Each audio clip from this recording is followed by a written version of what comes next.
हंसता हुआ दिख जाए, समझ लेना कि कहीं ना कहीं से खूब अच्छी खबर हमको मिलने वाली है 15 दिन के अंदर। 15 दिन के अंदर हमें अच्छी खबर मिलेगी, ये निश्चित है, क्योंकि शंकर हंसा है, गुरु हंसा है, नंदी हंसा है, शिवलिंग हंसा है, मुस्कुरा। एक विशेष अंतर ये भी आता है घर के शिवलिंग में और मंदिर के शिवलिंग में कि घर में जो शिवलिंग होता है वो छोटे से छोटा होना चाहिए। हमने कई बार आप लोगों को कहा कि अपनी हथेली जो होती है उस हथेली पर शंकर भगवान का जो आपकी जलाधारी और जो शिवलिंग है उसको अपनी हथेली पर रख कर देखो और अपने अंगूठे को इस हाथ पर ऐसा रख कर देखो और अंगूठे को उठाकर देखो।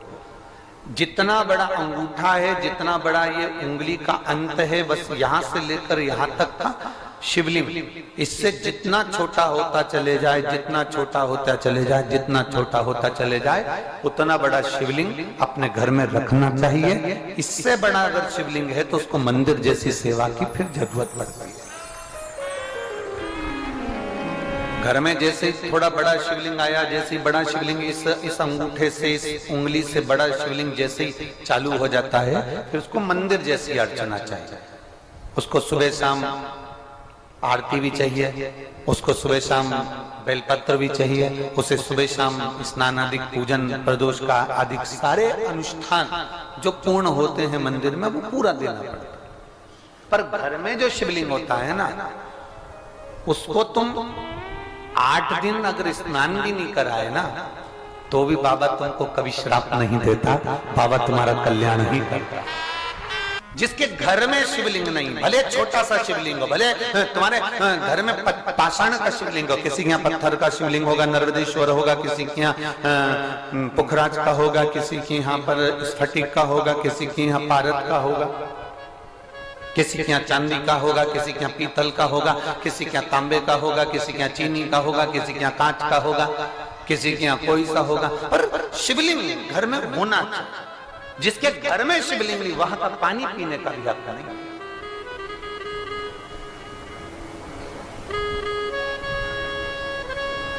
शिवलिंग को पहचान, भगवान शंकर के शिवलिंग को जो जान गया उसका जीवन सार्थक हो गया, उसका जीवन सार्थक। जो जान गया,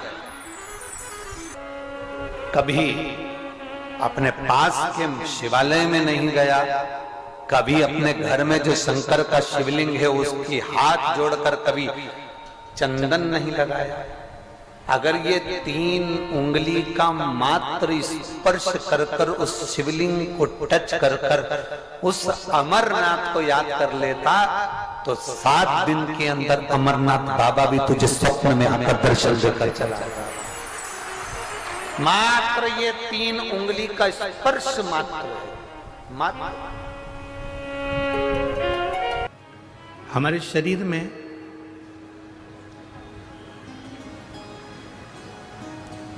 तीन स्थान ऐसे हैं जिससे हम परमात्मा को पुकारते हैं।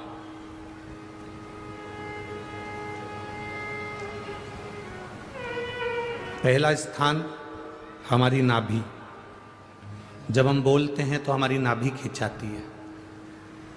एक बार बोल कर देखो, हर हर महादेव। आप जितना तेज भगवान को पुकारोगे आपकी नाभि उतनी तेज खिंचाएगी, आपकी जो डूठी है, नाभि है, टुंडी है, उतनी तेज खिंचाएगी। अब यहाँ नाभि को क्या कहते हैं हमें नहीं मालूम, पर पेट पर जो नाभि होती है, डूठी होती है, वो खिंचाएगी। दूसरे नंबर पर हमारा ये दोनों भुकुटी के मध्य में जहाँ हम तिलक लगाते हैं वो आज्ञा चक्र, ये दूसरे नंबर पर है हमारा आज्ञा चक्र, जहां हम तिलक लगाते हैं, बिंदी लगाते हैं, टीकी लगाते हैं। और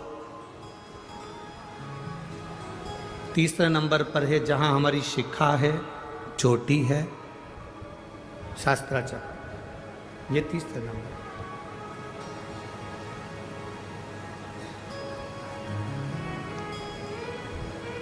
जिस समय जो व्यक्ति ज़्यादा बीमार पड़ जाता है, बहुत बीमारियों से ग्रसित हो जाता है, बहुत मात्रा में उसको अगर बीमारी ने घेर लिया तो शंकर जी पे चढ़े हुए जल का 3 जगह पर अगर वो स्पर्श कर लेता है तो उस व्यक्ति को 15 दिन के अंदर दवाइयां काम करने लगती हैं और वो आराम लगना प्रारंभ हो ही जाता है। कितना भी बीमार